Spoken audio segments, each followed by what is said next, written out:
যশোরে নিজের বোনকে কুপিয়ে হত্যার দায়ে আটক হয়েছেন খোকন মোল্লা ও তার স্ত্রী সালমা বেগম। পিবিআই জানায়, টাকার লেনদেন নিয়ে ঝগড়ার জেরে 23 জুলাই সকালে খোকন তার বোন শারমিনকে কুপিয়ে হত্যা করে। হত্যার পর পিবিআই তদন্তে নেমে খুলনার রূপসা থেকে খোকনকে এবং যশোর থেকে তার স্ত্রী সালমাকে আটক করে। খোকনের স্বীকারোক্তিতে উঠে এসেছে নির্মম হত্যার পুরো বিবরণ। তাদেরকে আদালতে সোপর্দ করা হলে বিচারক কারাগারে পাঠানোর নির্দেশ দেন। 2004 সালের বেনাপোলের ভাড়ায় মোটরসাইকেল চালক প্রিন্স হত্যা মামলায় দীর্ঘ 21 বছর পর 4 জনকে যাবজ্জীবন দিয়েছেন আদালত। বৃহস্পতিবার এই রায় দেন অতিরিক্ত জেলা ও দায়রা জজ জয়ন্তী রানী দাস। দণ্ডপ্রাপ্তদের মধ্যে রয়েছে নিহত প্রিন্সের দুলাভাই উদ্ভাবক মিজান সহ আরও 3 জন। প্রিন্সকে পরিকল্পিতভাবে মোটরসাইকেল ছিনতাইয়ের উদ্দেশ্যে হত্যা করা হয়েছিল বলে তদন্তে উঠে এসেছে। 2 আসামি এখনও পলাতক, বাকিদের কারাগারে পাঠানো হয়েছে। ভারতে প্রবেশের সময় বেনাপোল ইমিগ্রেশন থেকে আটক হয়েছেন বাগেরহাট জেলা শ্রমিক লীগের সাধারণ সম্পাদক মনির হোসেন খান। ইমিগ্রেশন পুলিশের সন্দেহে জিজ্ঞাসাবাদে জানা যায় তার বিরুদ্ধে একাধিক মামলা রয়েছে। পাসপোর্ট যাচাইয়ে মেলে পুলিশের কালো তালিকার তথ্য, পরে তাকে বেনাপোল থানায় সোপর্দ করা হয়। তাকে বাগেরহাট থানায় হস্তান্তরের প্রক্রিয়া চলছে।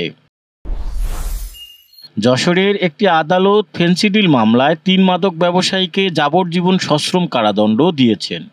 তারা হলেন কামাল হোসেন, আজহার আলী ও আমির হোসেন। 2015 সালে পুলিশের অভিযানে তাদের ফেলে যাওয়া 3টি বস্তা থেকে 300 বোতল ফেন্সিডিল উদ্ধার করা হয়। দীর্ঘ বিচারিক প্রক্রিয়া শেষে বৃহস্পতিবার আদালত তাদের দোষী সাব্যস্ত করেন। প্রত্যেককে 5,000 টাকা জরিমানাও করা হয়েছে। যশোর সদর উপজেলার কিশোরী চৈতিকে ধর্ষণ ও শ্বাসরোধে হত্যার অভিযোগে মামলা হয়েছে। মামলায় 8 জনকে আসামি করা হয়েছে। বাদী অভিযোগ করেন, মেয়েকে অপহরণ করে জোরপূর্বক বিয়ে, আটকে রেখে ধর্ষণ ও শেষে শ্বাসরোধে হত্যা করে আত্মহত্যা বলে চালানোর চেষ্টা করা হয়। আদালতের নির্দেশে মামলাটি কোতোয়ালি থানায় রেকর্ড করা হয়েছে। চাঞ্চল্যকর এই ঘটনায় তদন্ত চলছে। যশোর জেনারেল হাসপাতালের ফিজিওথেরাপি সেন্টারে কর্মরত এক নারী কর্মীকে মারধরের অভিযোগ উঠেছে। ঘটনার সময় অভিযুক্তরা তার পথরোধ করে হামলা চালায় এবং সিঁড়ি থেকে ফেলে দেয়। গুরুতর আহত ওই কর্মী চামেলি এখন হাসপাতালে চিকিৎসাধীন। মালিক দিলারা পারভিনের অভিযোগে আরও বলা হয়, হামলাকারীরা তাকেও হুমকি দেয়। অভিযুক্তদের বিরুদ্ধে থানায় অভিযোগ দাখিল করা হয়েছে।